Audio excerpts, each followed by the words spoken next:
This ends now.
We will be the lightning that rides the storm.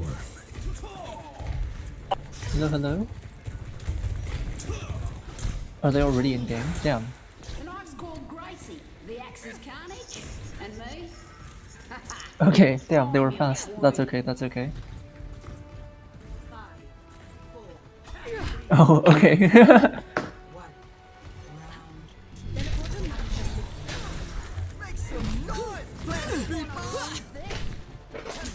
Yeah, it should be good.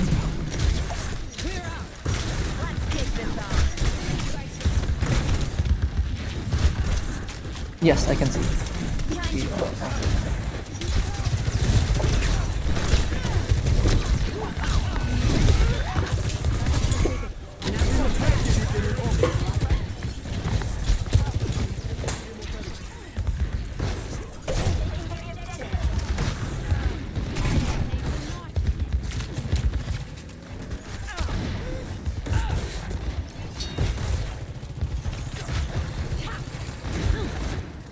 No. Can they hear me yet? I'm ready whenever we're good. Oh, okay. Yeah. Okay. Yeah. So we're just contesting over this point a little bit. We see two pretty different teams. We do see that Jymthegreat ends up going down pretty early in exchange for that beast's immortality field. So Tufts does seem like they're on the back foot despite claiming first control of the point. They are going to be pretty happy with that. They do lose. They are pretty behind in terms of ult progress, but they have a little bit of a percentage advantage, which should let them recover a little bit, regroup, and try and take control of this next point once again. And go back towards even in the match.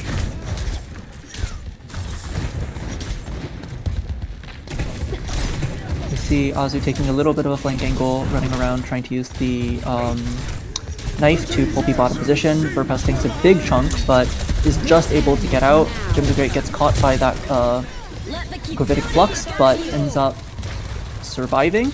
Ulti's popped from both sides. So once again, Jymthegreat taking out that immortality field, but no other kills going over for now. A lot of low health members on either side, but no one falling just yet. Deadeye is popped, but doesn't end up finding any kills, and it's finally Karkinos that ends up going down first. So Tufts is able to take back control of this point as they pull into the lead ever so slightly. They are now in a pretty comfortable position. If they're able to stall for a little bit longer, they'll be able to turn this into final fight territory, and we do see two ultimates, including that Dragon Blade and the Lucio ultimate available for Tufts, and just the Lucio ultimate available for the red side. It is the Dragon Blade pop, but Jymthegreat immediately goes down very low. Both teams popping the sound barrier, but no kills going over, so it's two ultis traded for one, so that is a bit of an advantage for the red side, as Burphouse gets trapped behind the wall and does end up going down. Kills being traded over, but it is the red side going up in the fights. Yeah, they're a little bit confusing, but so far Tufts is still in the advantage. They've got the Rampage available in exchange for two ultis on the side, on the red side. And it's just one more fight that they need to win in order to look for a point capture. The Gravitic Flux goes down, doesn't look like it finds anyone as the Rampage goes through, grabs quite a few anti-heals, but the Mei is able to drop the Ice Block to heal it up. No kills going over, Oz dropping very low, but isn't going to go down. It's actually Jymthegreat that will end up falling first. Tufts now down two members in this fight. They probably just want to regroup, try and see if they can force one final fight. It's 87% on the point, and now that Burphouse has gone down, it looks like that's probably going to be the map for the red side. Yeah, the Deadeye popped to take out Azu, and I don't think Tufts will be able to touch it in time and take the fight. Ulti's popped, but it's not going to be enough as the match ends up going through.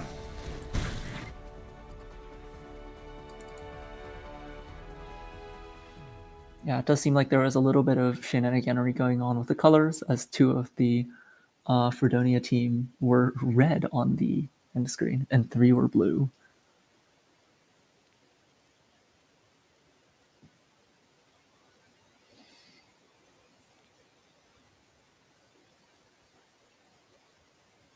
Unfortunate.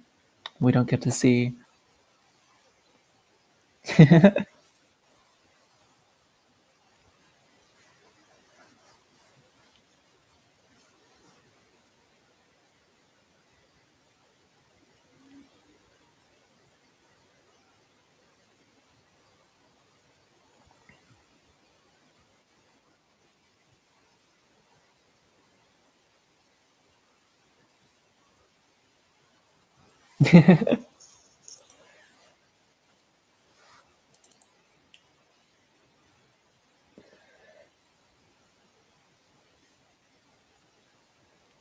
It looks like it. We'll see if the comp switch up any and at all on this next map. I would imagine so.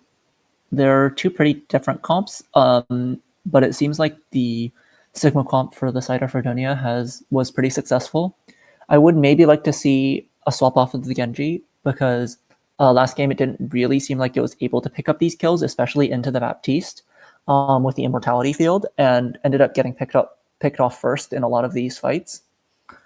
So we'll see if Tufts ends up going towards a little bit more of a traditional front-to-back comp. And it does seem like there is going to be a swap out on the side of Fredonia, swapping out Fumikage for Starboy. And Tufts is also banning Baptiste. So that's another option for them for sure. It was definitely causing them a lot of problems in that last game, preventing them from actually picking up the kills that they needed in order to secure these fights. And so banning out the Baptiste makes a lot of sense.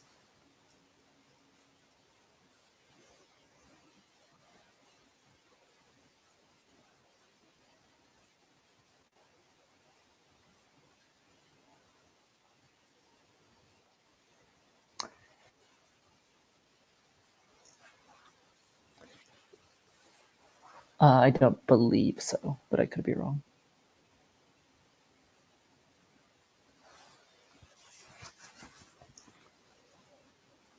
Yeah, and Tufts making good use of them to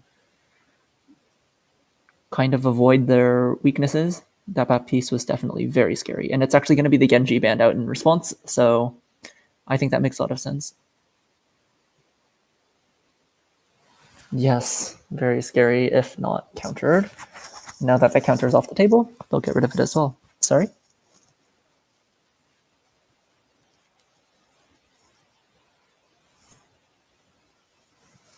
Yeah, so they've had a little bit of experience. Yeah. We'll see if they can pull that off once again in this game.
I think you're very relevant.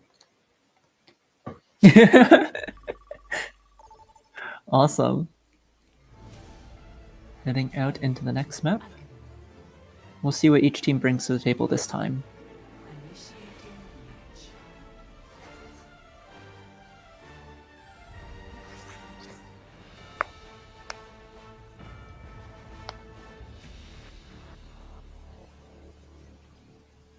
It's been a hot minute for sure.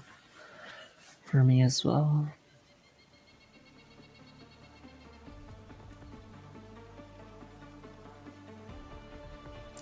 I am winging it, but I suppose we will find out. It does seem like Fredonia is still using that Sigma frontline, but swapping out the backline just a little bit, bringing in the Symmetra, Ouyang, and Juno, whereas Tufts is going towards this Ramatra Brawl-ish comp with the Venture and the Lucio. So we'll definitely be keeping all eyes on Tufts to see if they can really pick up the kills this time. I think in the previous game we saw a lot of health bars drop low, but without the members actually falling. So without the Baptiste, it'll definitely be easier for them to pick up kills, and so we'll see how that goes for them this time.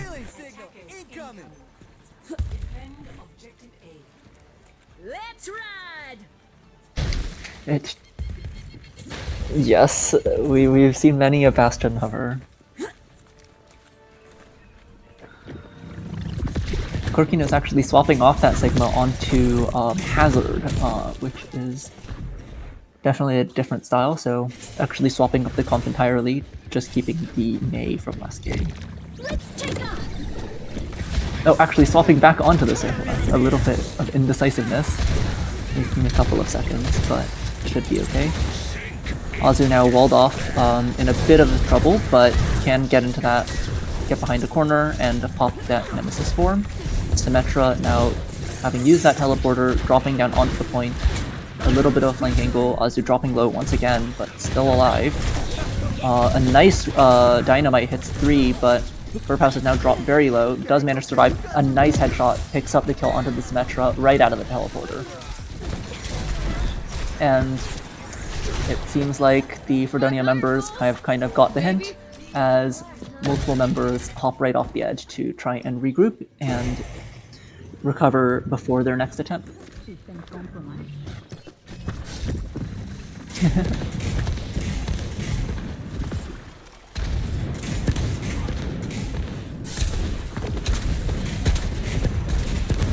We do see a bunch of swaps come out from Fredonia, playing a completely different comp this time, with the Sombra and the Wrecking Ball. But as we say that, the Luang gets popped right away, and the Pharah gets dropped low, so it looks like Tufts is in the advantage right now once again. No other kills, but that's going to be enough for Tufts to continue to hold this point at 0%. Definitely a good start for them compared to the previous series.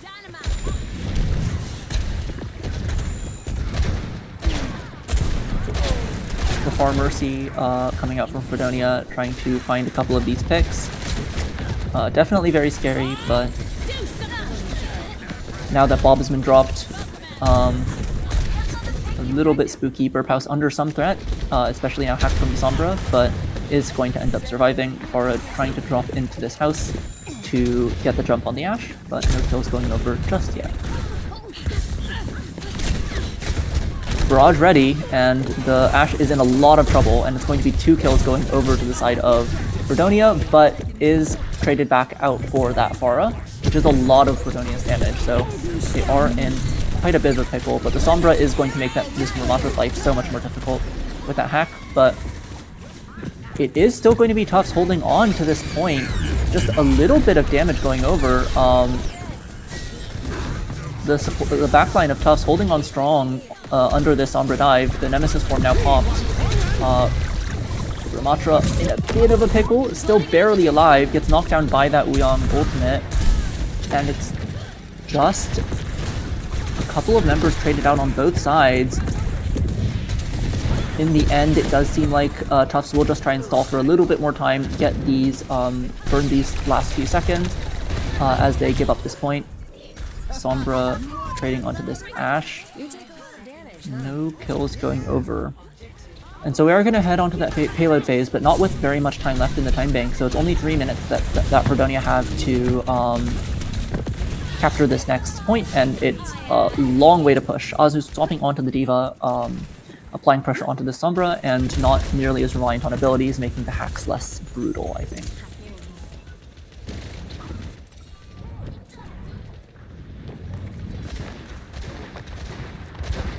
Wrecking Ball hiding in a corner, trying to see if they can find the jump onto some of these Tufts backliners, but it's Tufts picking up the first kill with the Sombra going down, but it is able to get revived. The EMP is popped, but it is traded for the Sombra's life. It's 1 member down on either side, but Bob popped is going to be able to apply a ton of pressure onto this Fredonia backline as their push gets stalled ever so slightly. They are coming up onto 4 ultimates compared to Tufts' 2-ish. So I think if they're really able to take the advantage in this next fight, they can make something happen.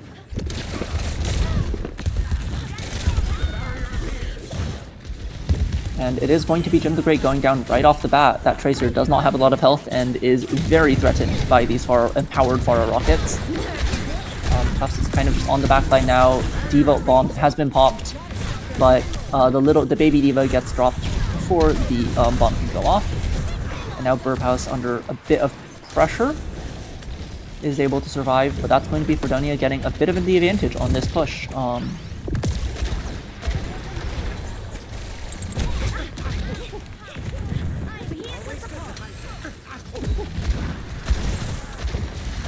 Applying pressure onto this staircase. Azu dropped around half health, but has the Nemesis form still, blocks the boulder with that shield, but now is under quite a bit of pressure.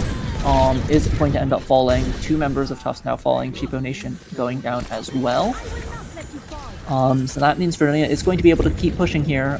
They've only got 40 seconds left, so if Tufts is able to mount in defense and win one fight, they should have this hold in the bag, but it is going to be a bit of a struggle. Azu taking out the sentry turrets, definitely very threatening. It's going to be the Wuyang ulti pop going out, and it's just going to be able to take out Burphouse and Gnomertt also going down. The Kitsune Rush does end up being popped, and Azu is able to pick up a kill in response, but it's now 2 members of Tufts in trying to hold off the 4-man push of Fredonia, and it is not looking good for them. Azu just barely holding on, but that Symmetra beam is going to keep burning through the Ramacha's health bar. And with it in overtime, they are going to manage to secure the last point, 1.5 minutes to complete the map in order to make the Tufts hold possible, or the push onto Tufts' defense possible.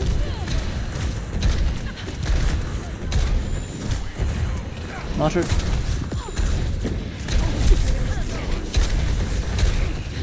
Oh, I see. Very confusing, but it's all good. I think we should be in a good spot. Azu now picking up 2 kills with that Nemesis form. 3 kills, triple kill for the Ramatra.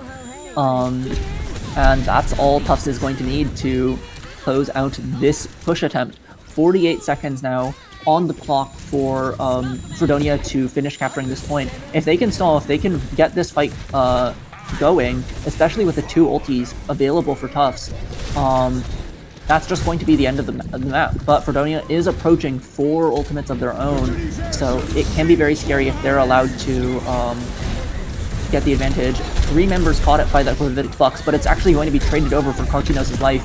Starboy now also under a ton of danger, and it's going to be 2 kills going over to the side of Tufts before Fredonia is able to get anything. And those ultis notably are not coming online, which means that Tufts is able to just grab the hold, and with 2 ultis available, including that Kitsune Rush, yeah, the Ruang ulti gets popped, but it's basically to no avail. Tufts, Fredonia going for one last desperate push, swapping onto that Mauga, but it doesn't seem like it's going to make any kind of a difference as Tufts finally managed to get that fight that they've been looking for the entire game. Holding on after reaching one checkpoint deep into Eichenwald. That's a decent enough push for Fredonia, and it's going to be on Tufts to see if they can match it and do even better on their attack. Initiating match.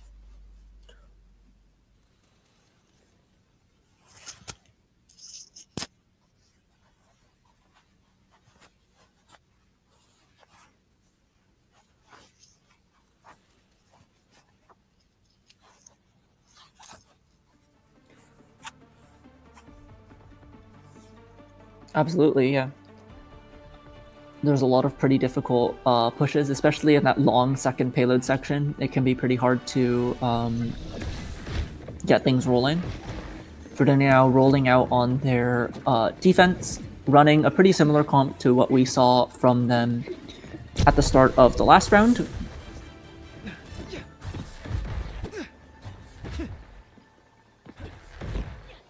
Yeah, Burphouse no longer on the Ashe, on the Widowmaker, which I'm sure is a pick that will stay and will not be baiting us.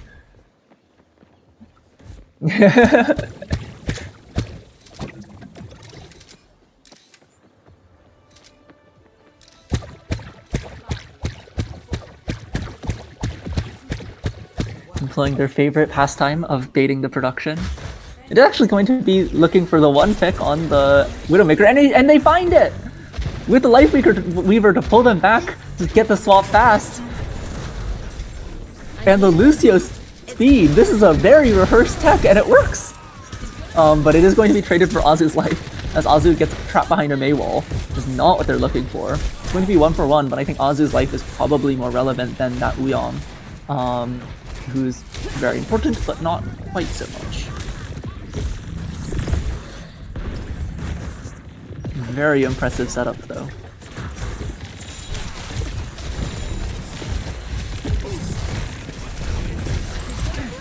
Azu now back, both members with those 5 members. Azu eats a boulder to the face, but is going to be a-okay. Sigma now trying to threaten that backline, but is under a bit of pressure. 200 life left, and Azu does not let up, but it's not going to be kills going over onto the tanks. It's going to be Tufts' backline feeling the pain, losing 2 members now as this push continues to stall. 2.5 minutes left for Tufts to secure this first point. Azu once again going in aggressively with 200 health left in the tank. Eats another boulder, but has that block to try and absorb some of that damage. But it's the Gravitic Flux that means Azu's just going to go down, and that means Tufts' backline has to scatter. Karkinos now picking up 2 kills on that Sigma as Tufts continues to attempt to mount this attack. They will have the ultimate advantage. I say that as Jymthegreat swaps onto Symmetra, losing all of that ultimate charge. Tufts looking for a little bit of an advantage here, but so far not quite able to find anything. Tufts now using that teleporter very aggressively, finds the Ashe, but isn't quite able to get the kill. Azu pops the Ramatra ultimate, but isn't going to be able to pick up anything up just for that shielding. It's going to be Jymthegreat who ends up going down first. Excellent support from that Fredonia backline. That means Tufts just isn't able to find anything here. Now Fumikage, the Wuyong, picking up the kills onto the Tufts backline, and that means another failed push attempt for Tufts. A really good try with that Symmetra teleporter to go and just burst down the Ashe, but they just don't have the damage. The Ashe is healed straight through it and manages to survive.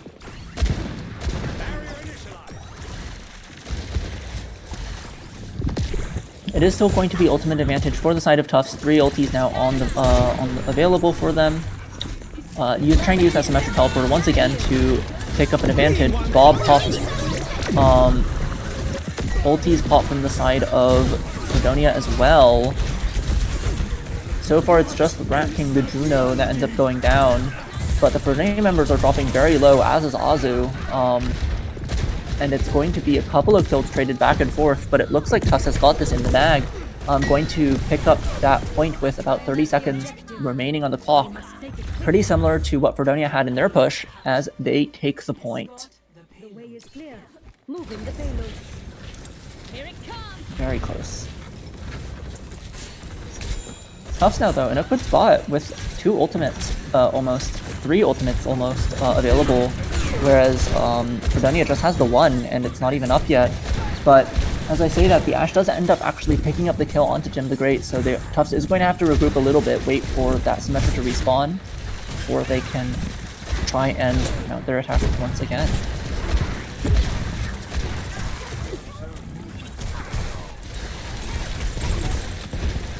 Karkinos walking in very aggressively, puts down that barrier.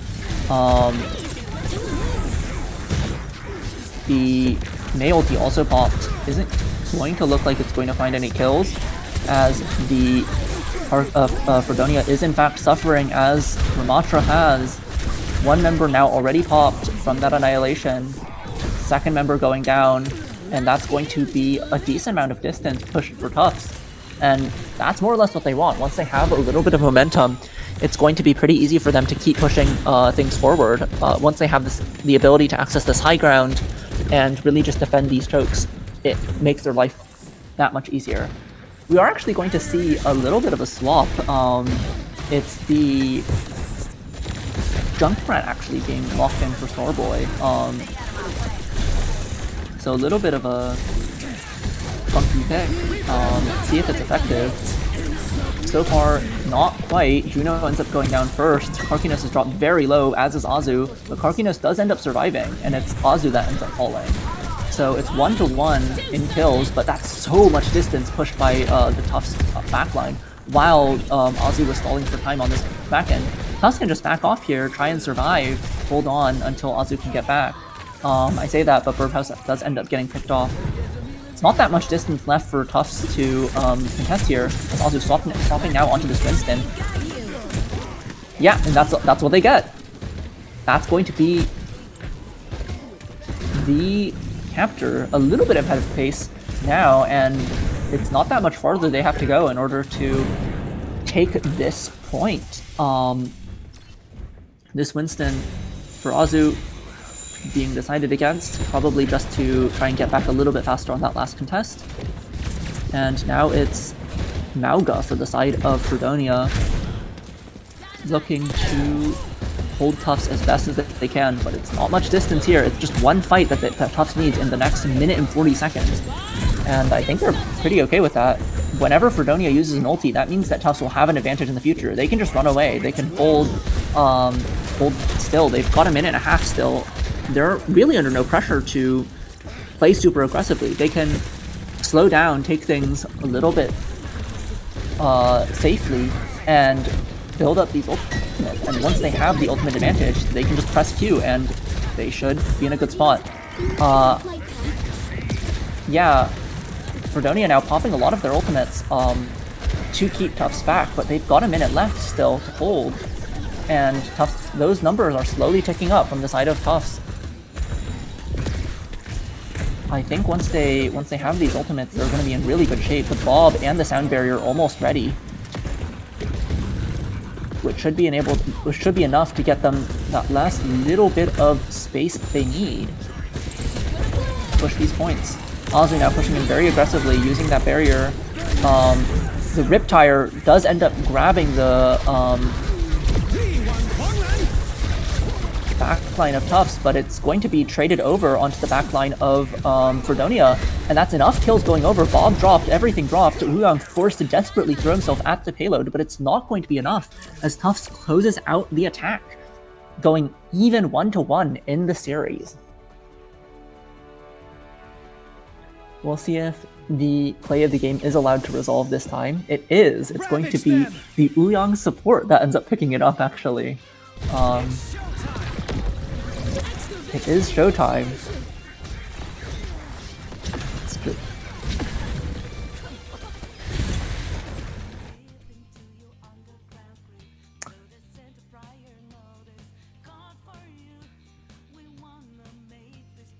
Indeed.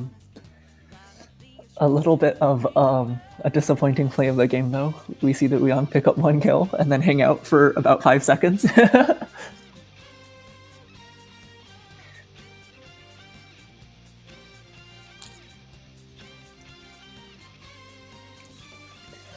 We do see classic Overwatch play of the game algorithm at work.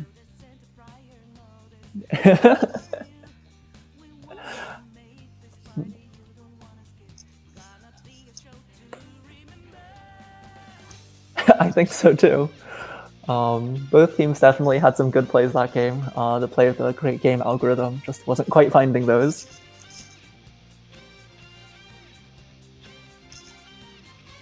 Very much so. Picking up quite a few of those key kills. We'll see if they make any swaps onto this next map.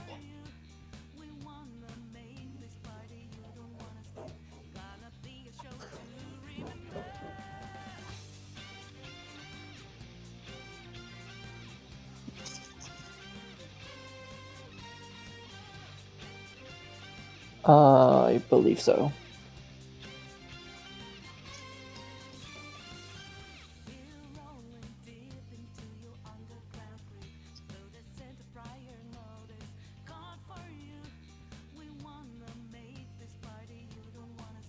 It's going to be Ban Monkey.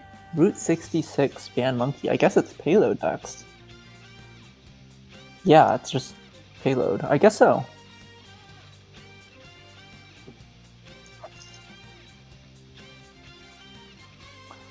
Yeah, I believe it changes pretty frequently, so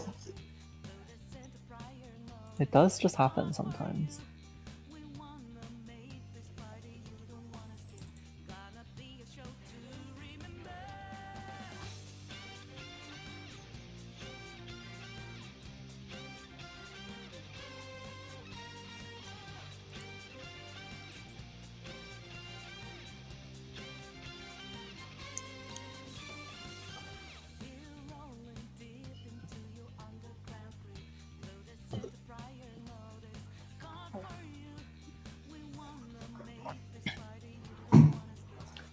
Okay.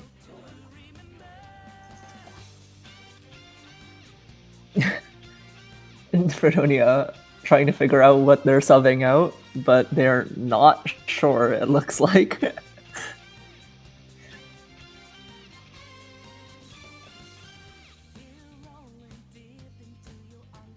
Okay, so it looks like they are swapping out another player.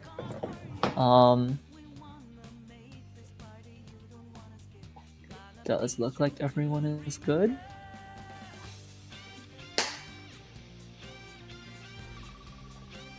Heading into Route 66. This is one of those maps with pretty long sight lines.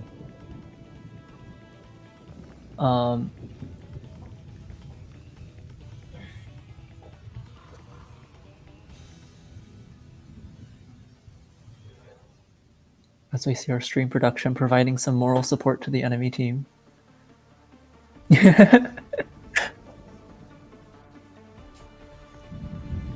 Yeah.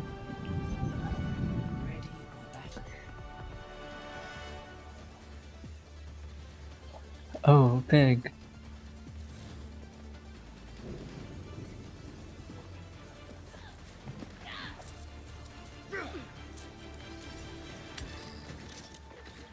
Indeed.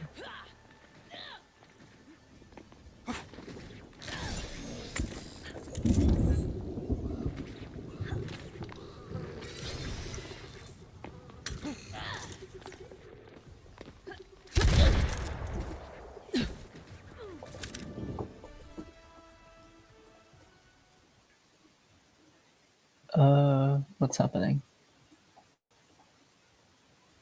They disabled the wrong champion. It does happen.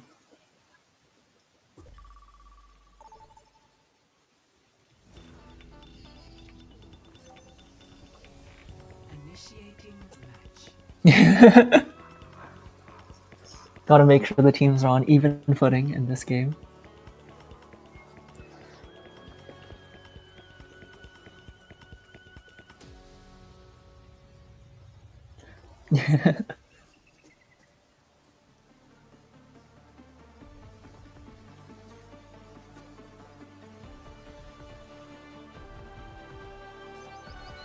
Ready for battle.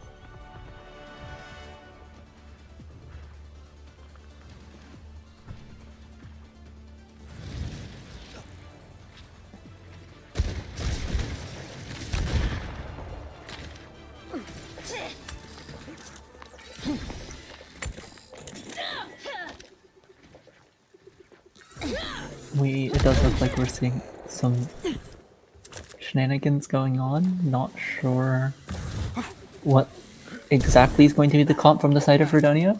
But it does look like they're rolling out on this. They're maybe planning to roll out on this Genji. Whereas Tufts opting against that Genji this time, instead looking for the Symmetra and Sigma that we've seen Fredonia use in the previous game to relatively good effect.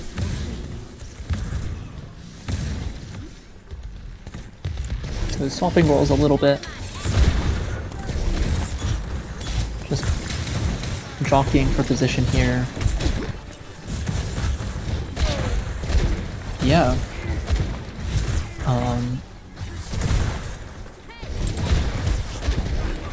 Yeah, maybe anticipating the Tufts Genji, but isn't happening this time. Is still going to be relatively scary. That Baptiste does seem to be a bit of a problem for Tufts, but so far looking pretty good. Fredonia using that teleporter to posture aggressively. Karkinos gets shot out of the sky with a boulder, but does just very barely manage to survive. But it's going to be Fredonia's backline that ends up taking the brunt of the damage as 4 members go down. 5 members now, a full ace. Yeah, a full 5k for Azu. Very impressive. And that's going to be a big time loss for Fredonia as they're forced to fully regroup now.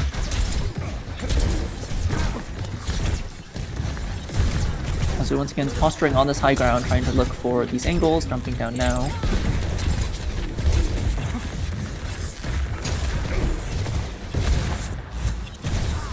Once again, with these sort of poke comps, it's just damage being traded back and forth, trying to see if anyone gets low enough to be under threat. But so far, nothing quite happening. Genji going in now, but doesn't find anything. Bob is now dropped in a pretty good position to threaten the Fredonia backline as the Symmetra trying to look for a little bit of a flank angle, but it's just more time being burned on the side of Fredonia.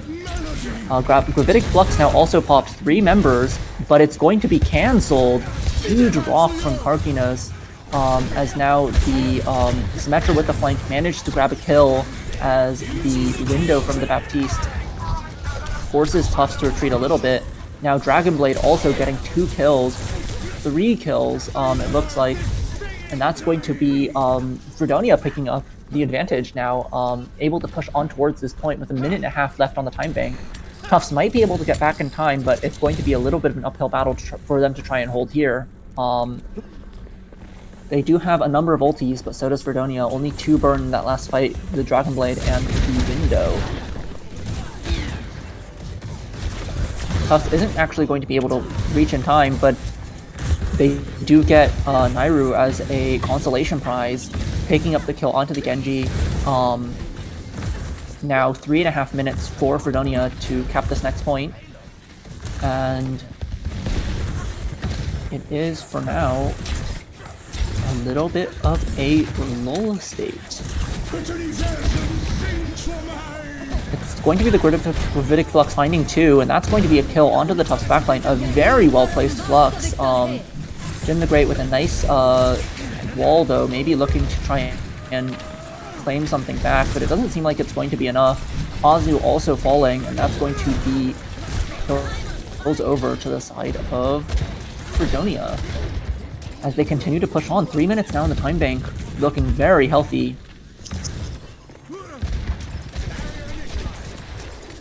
So far, it's been this Karkinos Sigma that's been very, very impressive. Although Azu's the one who picked up the 5k, I think the Fluxes have just been very on point for the side of Fredonia, picking up those key backline members and picking up those kills. Wall is dropped from the Fredonia Symmetra, and it's going to be Gnomertt going down first after popping the ulti, but it's 4 ults now popped for Tufts, and it doesn't seem like they're actually getting enough for it. The Sigma does end up going down, so they might be able to claw back this fight, but that's 4 ultis expended for what seems like it's not a full fight win.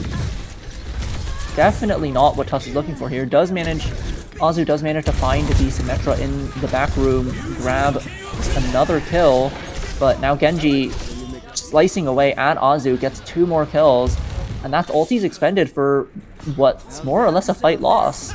Tufts now in a very, very bad situation. A minute and a half left on the time bank, and about as much in the back foot as you can be. Yeah. Definitely not what you want to be seeing if you're a Tufts fan. You can also see Jymthegreat now swapping onto that Genji, but that means no perks for him for what's going to be a hot minute. And especially with that Baptiste on the other side, we saw how much of a problem that can cause for the Genji in that game 1. We'll see if Jymthegreat can sort of find better angles in the second game, but it's looking a little bit dire. Azu now knocked flat on his back, but still looking okay. Tufts holding on here.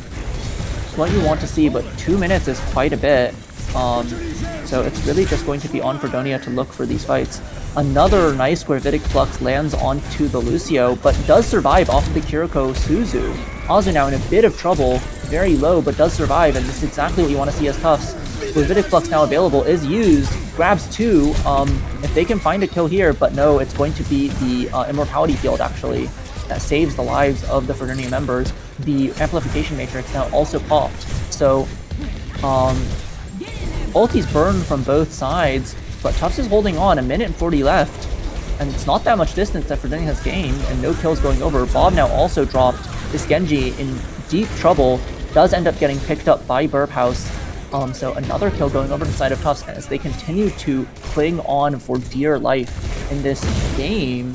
1.5 minutes for Fredonia to look for these fights, but they've got just the one ultimate to Tufts' 2. So if Tufts can keep stalling for time, it's only 1 minute left, which means that's probably 2 fights worth of time here. So it's looking very possible for Tufts to hold on to this, and that's exactly what they want to be seeing if they want to do it. It's going to be the Symmetra going down once again. Azu now playing very aggressively, posturing forwards onto this Fredonia backline, and it's now the Baptiste also going down. Nairu now also dropped low once more, going to go down again. 44 seconds left for Fredonia to capture this point, and that's one fight territory basically. It's 3 ultimates on either side. The Gravitic Flux will most likely charge during the fight if one happens. For both sides, Azu now has it. 4 ultis for Tufts, almost 4 ultis for Fredonia, and it's all coming down to this. If Tufts wins this fight, they win the game. But it is CheapOnation that ends up going down first. The Nairu Dragon Blade is finding so much value, and it's Tufts' members going down before they're even able to use their ultimates. It's 8 seconds left. There's some distance that Fredonia still has to close, so with their ultimates, maybe Tufts can come back out onto the map and save the fight, but it's looking very dire for them. The Dragon Blade gets popped, there's a sound barrier. It's not enough though, as the Lucio ends up going down. Its kills being traded over from both sides, all of Tufts' ultimates being popped. They know they have to throw everything into this, and they do end up grabbing it. It's not a full capture, which is very, very big for them. If Tufts is able to match this on the attack, then they're just going to take the map, which is exactly what they're looking for.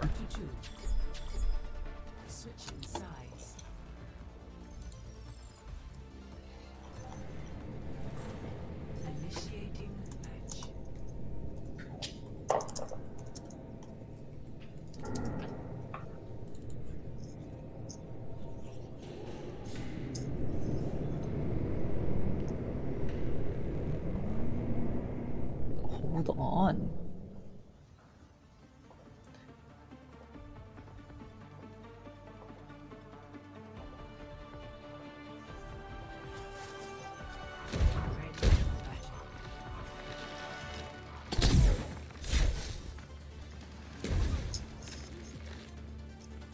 Burpounce once again looking for that early Widow pick, possibly. Indeed. Fredonia rolling out on quite a different comp with the Hanzo Hazard and Lifeweaver Sombra. So quite a few changes here. They're still on that Baptiste. I think that makes a lot of sense. It's pretty likely that Tufts is going to stay on this Genji. As we see them actually looking for the same trick with the Widowmaker Lifeweaver to try and get an early pick into an early swap back. We'll see if it works out for them this time, as the Widowmaker grapples up, looks for a pick, gets some damage onto the Hazard, and just moves straight back. A nice little scripted play from Tufts here. Not able to find a pick this time, but definitely you can see that's something that they practice a lot, that they have prepared for these kinds of situations. We'll see if the Hanzo can get any work done here. I think definitely a player to keep your eye on.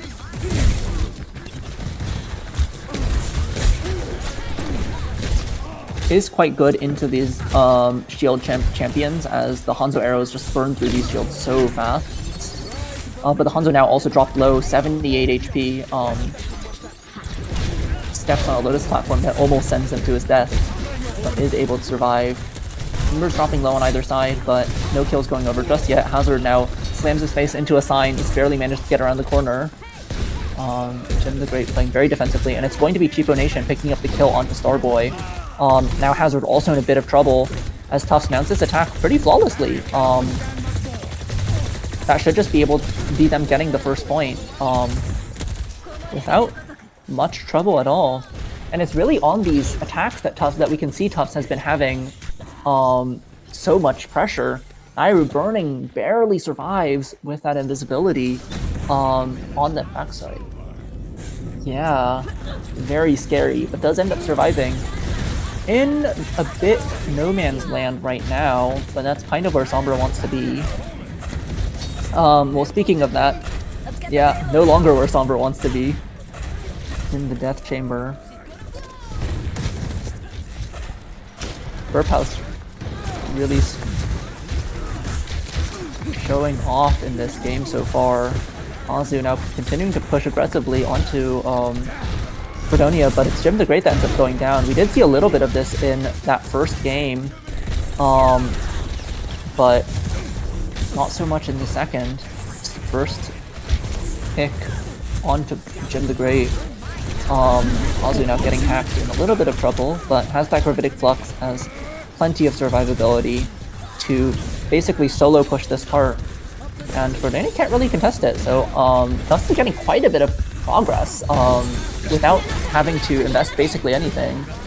Tufts now investing quite a few ultimates, pops the Kitsune Rush as the Dragon Strike goes through, goes straight through the uprights, no kills going over as Tufts continues to push on, but the CheapOnation is going to be the one who goes down, takes a boulder to the face, and ends up falling. But it's just them so far. Burphouse now also going down as the boulder doesn't end up finding the Sigma. So it's going to be a team wipe for Fredonia. That's definitely what they want to see. 3.5 minutes left for Tufts to keep pushing this cart, but Tufts gets their group, has building towards that third ultimate. A little bit of advantage for them here, as that Dragon Blade is going to be quite a doozy for Fredonia, unless they have some kind of answer. There is always the Immortality Field for the Baptiste, but Tufts has plenty of options. EMP activated, and that's going to be Burphouse dropping very low, does end up getting the Suzu just in time. Now the Sound Barrier also popped. Bob as well dropped onto the Fredonia backline. A lot of ultis expended, no kills going over so far. A nice deflect to pick up that kill onto Fumikage, but it's Burphouse also going down. It's kills being traded over, but it seems like Tufts has the momentum advantage. Continuing to push aggressively. The Amplification Matrix now used as the rock sails wide. It's Gnomertt actually ends up falling to the Sigma. So now that gives Fredonia the opportunity to push forward. Azu ends up killing himself somehow. Looks like with the recoil, with the explosion of one of his primary fires. Yeah, Tufts struggling a little bit with the second point. But they've still got a pretty healthy time bank, 2 minutes, just under. No ultimates this time, whereas Fredonia has 2, so pops one of them now. That Tree of Life is going to keep them alive, is going to let them stall out the time on this 1.5 minutes remaining. But it is Nairu who ends up falling on the Sombra, just picked off on the side. A very nice Gravitic Flux, that's another kill end up going through. Just kills them off in the air before they can even slam down onto that Immortality Field, and it's now Jymthegreat trying to solo kill the Sigma, and it happens, burns the ulti too, which is really big. That means no Gravitic Flux in this upcoming fight. Jymthegreat basically just getting a straight 1v1 kill onto the Sigma, and that's going to be Tufts taking the point. 2.5 minutes left for them to basically capture this entire area. It should be very doable for them. It just depends on how these next couple of fights go. Nairu now in a bit of trouble, getting pressured, but is still invisible, so does manage to squeak their way out. going to be the dragons popped, and that's just Azu getting burned straight through. That dragon strike just does so much damage, and Azu didn't quite know which way to run. Nicely placed Hanzo ultimate means that Tufts is going to burn quite a bit of time here, but they are building towards these ultimates, and once again, it's just looking like a press R competition. If they can find it, then they're going to be pretty happy. I just realized that my audio input capture was set to default instead of my headphones. So for the entire game, I was not saying anything. Oh, wow, the Hanzo picks up 2 kills onto the backline. 2 nice headshots, and that means Tufts is going to have to retreat once again. Jymthegreat now trying to pressure onto this Hanzo aggressively, but Tufts just doesn't have the members. But while they were doing that, they just get half of the point captured, and I think that's kind of where Fredonia has been fumbling a little bit, is just letting Tufts get free push onto these points. Fredonia has to win basically 2 fights for every one that Tufts does, because they're just losing so much progress on these captures. 50 seconds left, it's 1 fight territory, but it's 4 ultimates, 5 almost for Tufts, 5 ultimates almost for Fredonia too. So I want to see Tufts just use these very aggressively. I think if they're able to pick someone off before they can pop their ultimate, then that's going to be what they need to really get these started. But then the Tree of Life popped very proactively, keeps Fredonia alive for now, but no kills going over the side of Tufts. 2 ultimates pops, Bob and the Kitsune Rush. We see things starting to go through. It's Jymthegreat just chasing this Lifeweaver, does end up picking up the kill onto the Sombra as well, so it's 2 members down from the side of Fredonia, another going down, as that should just be the game for Tufts, going up 2-1 in the series, because I don't think they can do anything. Fredonia now, with this many members gone, Nairu, basically in a 1v4, does end up falling, and that's going to be enough for Tufts to pick up the map. Very, very close series, but so far, Tufts has really just been in the advantage on these push points, on these payload maps, and they end up going up 2-1 in the series, as we see Azu picking up the play of the game. I imagine this is just going to be that 5k at the start of the game. It is. Azu just grabbing all 5 members. Very clean, very beautiful. Yeah, that's right at the start. Okay.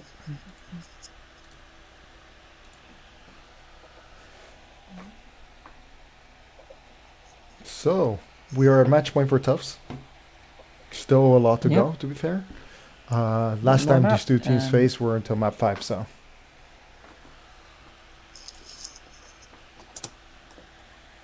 Still a lot to go on play.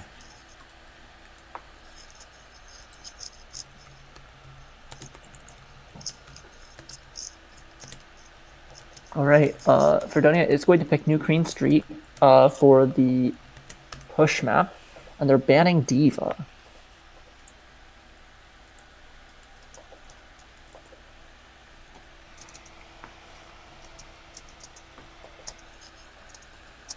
Oh, interesting. Diva. Well, they know that Asu can play Diva. We've seen that Asu Diva on Iconvolt, if I'm not mistaken, right? Yes, on second point. Yes, a little bit. Asu banned Sig. That makes sense. I mean, we've seen the Karkinos Sigma. That's been pretty scary in these past couple of games. Oh, Wait. you can't. Oh, we banned a tank. Oh wait, I thought it was because they play Sigma, but Oh.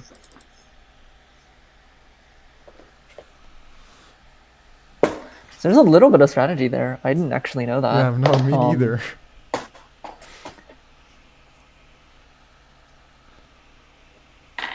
I would maybe think about banning the Baptiste again, if Jymthegreat wants to play Genji.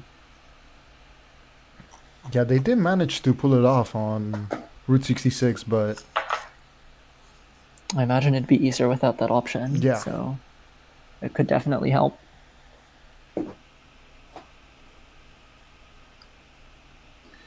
Fredonia once again making some swaps. You have to kind of wonder if it's helping them all that much so far, because it doesn't seem like they've been doing too much better after the swaps, but I'm sure they have a strategy in mind.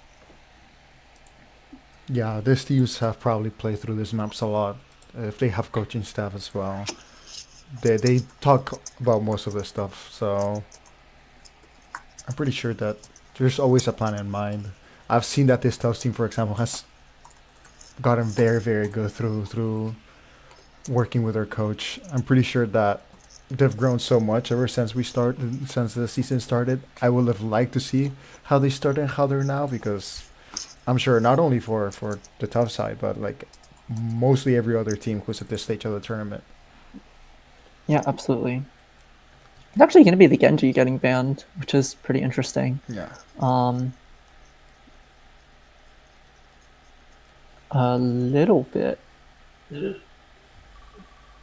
surprising, given that that's a Jymthegreat comfort champion, but maybe Yeah. they feel like it's easier to just take it away from both teams. We did see Nairu play quite a bit of it.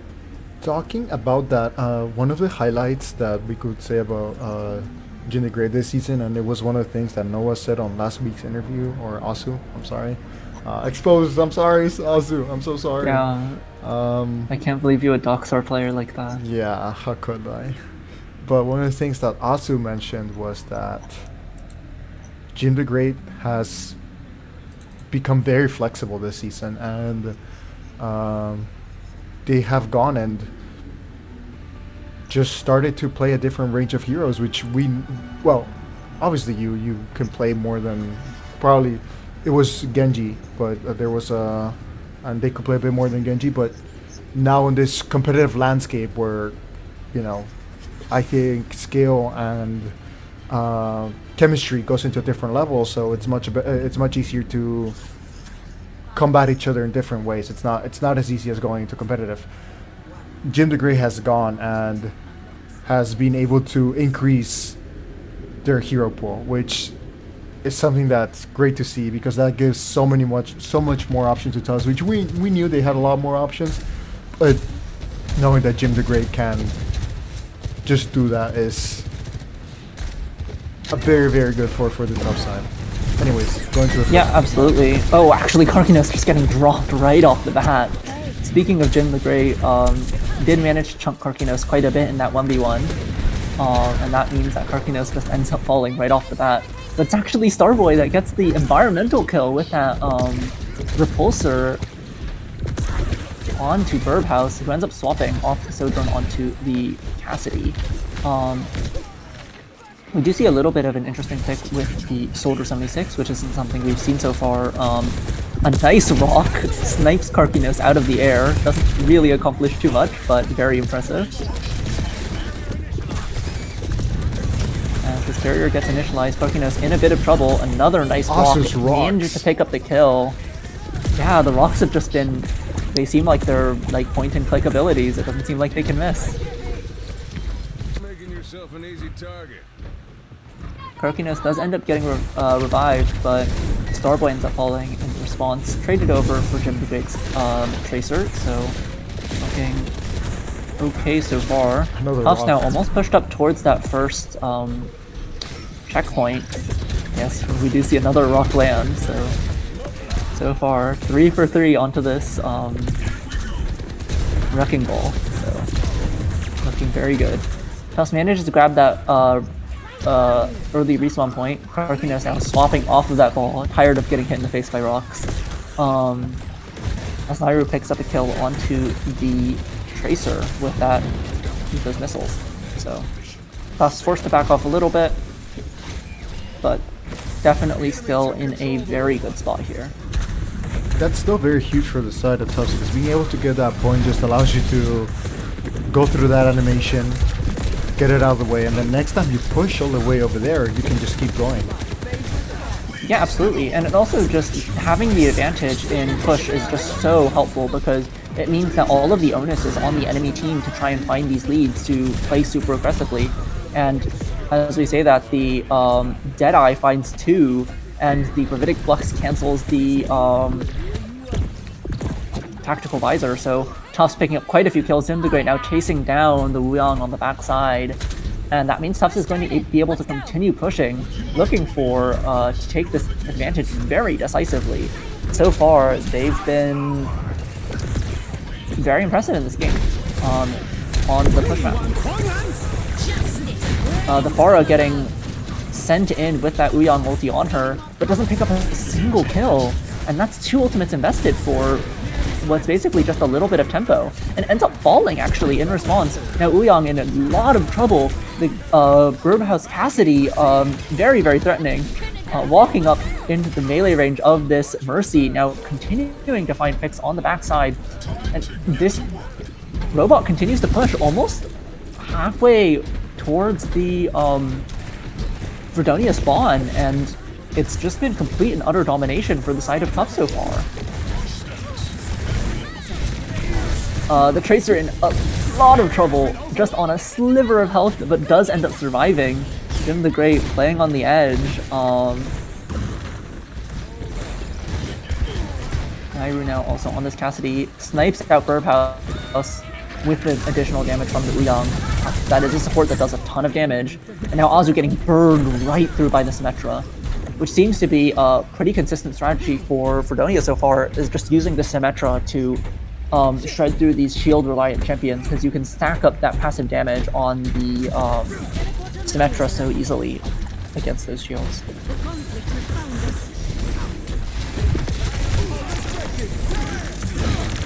Okay, it's going to be the beat dropped from Tufts. Nairu ends up falling first. Health bar is very low, but Azu ends up getting traded right back. Kills traded back and forth. Birdhouse stands too still for too long during that Deadeye and gets a rock to the skull. Fredonia taking the advantage for what seems like the first time this match, starting to push towards that Tufts base, but Tufts just has such a huge advantage. Fredonia does have 5 minutes to try and even it out, but it's going to be an uphill battle for them. Yeah, that's what I was going to mention. At this point, Tufts knows that they can play defensively. It's not about getting to the end, but it's about just being able to nullify every single fight that Fredonia wins from here on out. Yeah, they can just hang out, they can stall. Karkinos gets picked up by that Cryptic Flux, ends up falling, a nice burst combo from Azu to pick up the kill.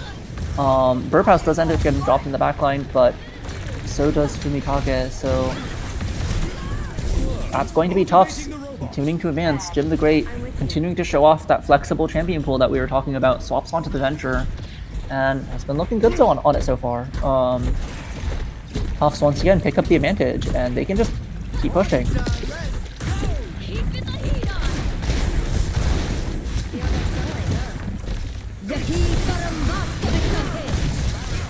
The wall ends up getting dropped. Tufts forced to retreat a little bit, but they're happy to do that. They're happy to waste time, waste ultimates, just sit here while Fredonia is basically forced to keep pushing, forcing things, making aggressive plays. It does happen so far. Gnomertt ends up falling, as does CheapOnation, and that's going to be a couple of kills going over from both sides. It's Nairu and Karkinos against Birdhouse, and who ends up falling as well. So Fredonia ends up picking up the kills, but it's just 2 members now. They're probably going to have to retreat a little bit because they can't push up too far before Tufts will get back and be able to reinforce.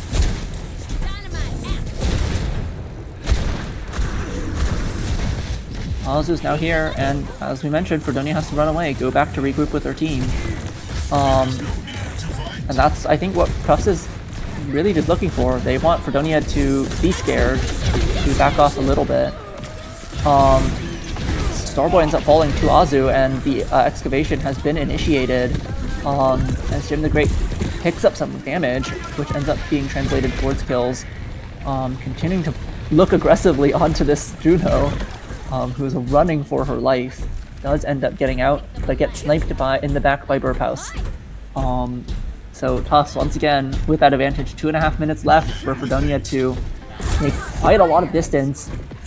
More than 50 meters, the advantage for Tufts. As Jymthegreat just hiding in a corner, trying to look for a little bit of a flank. Karkinos now gets a nice block onto Azu, but the Suzu is enough to keep him alive. Azu gets picked up, but Bob is the savior ends up grabbing Harkinos on the backside. Now has a great angle. Doesn't hit anyone though. But what does is the rock, as per usual. Azu continuing to grab those kills, and Tufts just actually completes the full push on the new Queen Street, giving them the series 3-1 in a pretty decisive fashion. Awesome. That means, you know what that means, right? Yeah, Tufts is on the final. big. I mean, and they really showed why they deserve to be there. They're playing like their lives depend on it. Like their lives depend on it. I like that. That's good. We should try getting an interview in here. Absolutely.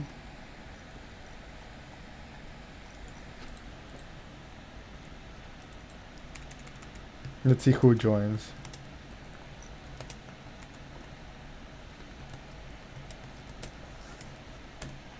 And I'll let you ask the questions because, well, no, I can ask them. Well, we can see. Yes. I'll let you start. You probably have better questions, better insights than I do.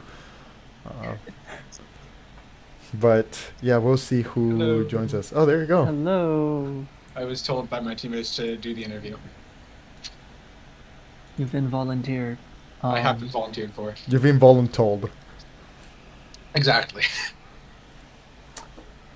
I mean, congratulations on the win. 3-1 you. looked pretty, looked very clean in the last game.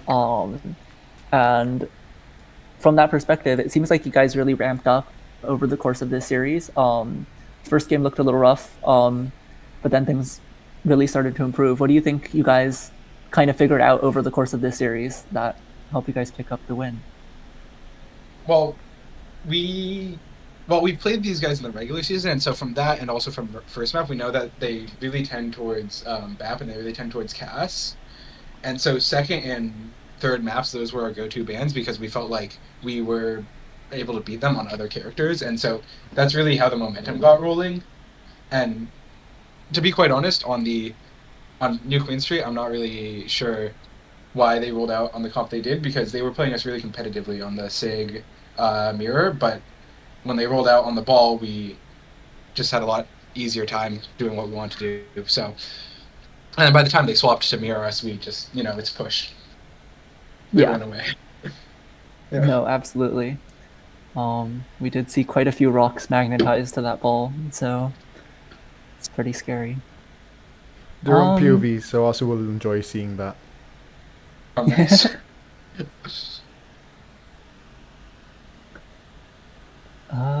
John, any other questions? I was gonna say, I get to ask this question a lot, but how did the team reconvene after that first map loss? What was I know all of you are very confident. You knew probably trusted yourself they were gonna be able to come back, but at that moment when Baptiste was not allowing you to get a lot of kills because you were able to get a lot of health bars down, what was the team's internal thinking? Because I saw immediately after that you also banned Bap for Eichenwald. Yeah. I mean, honestly, our feelings after that were kind of just like, this is a very winnable game and it's in our hands. We just have to be smart with what we're playing and what they're playing. And so, like you guys saw me tend towards the Ashe a lot more. Noah started playing a lot, matching the SIG, and we just figured we can beat them when we play to our strengths. So we were really just trying to ban away their strengths and play to ours. And like, we've lost maps before. The first time we played these guys, we went down 0-2 and then reverse swept. And so I wouldn't say we were necessarily like confident, but I would say like we were ready to go down a map and still come out firing. And I think that's what we did. So I'm really proud of what we did there. Like, it felt like we didn't really skip a beat between losing first map and then gearing up and fighting and winning second. And that felt really good. Awesome. And I have a final question now. I just remember when you were responding to it, I remember one final question that I really want to ask you. Yeah. What was the internal team reaction when you got that widow kill on Eichenwald? What was the reaction? What happened? How did it go? To be quite honest, I don't know, because as soon as I hit the shot, I went, they're down one, we need to go, we need to go, we need to go. And so I was hearing myself more than anybody else, because I haven't gotten that widow pick since high school. So I I was hyped and trying to like get us to start pushing. Then we kind of muffed it. So, whoops. but that was really hype. It was very hype from a caster perspective as well. it's on POV. I've also never hit that like in a scrim or anything, so I've gone for it every time. So that was really hype. Yeah, one more question. You guys will be in the finals now. How are you feeling? Are you confident? What are things looking like as you guys head towards that? We're feeling good. I mean, we've put a lot of time into scrimming this year and like working out how we play as a team, and I think we've really come together as a group. I think we play really well together, and so we're feeling good. Like, I don't know, we're on an undefeated season. What more is there to say? No, but my apologies to those listening at home for my salty language. But yeah, there's nothing really to feel bad about right now. Yeah, it's very exciting. I'm sure you guys will do great, Thank you. and hopefully we'll be there with you guys to cast. Yeah, thank you both. Thank you, John, for the production. Thank you, Rose, for coming to cast. Absolutely. I would be watching things back, so I'll get to hear you both. Well, probably mostly Rose, but see what John's doing. Thank you so much. You can go on your own, Aviary, if you want to. Yeah. Thank you. And Bye-bye. a final message before we close it out for the team in SUNY. I told that to the previous team as well. I will be hiding the VOD after this, but I do think that you should have the right to have the VOD if you want to. So if you're interested, please message Azu or whoever you were contacting for the scheduling of the game, or Burp House, Aviary, whoever it was that you were contacted. Let them know, and once I get that VOD app up, because I'll be uploading in YouTube on private, they should be giving you the link as well, so you have the right to see it. Just letting the team know if you're interested, because I do think you ought to have the right, and for also letting us watch, have the stream going. So yeah, I'll leave it to you, Rose, to close it out. Thanks everyone for watching, and we'll see you guys again for the finals.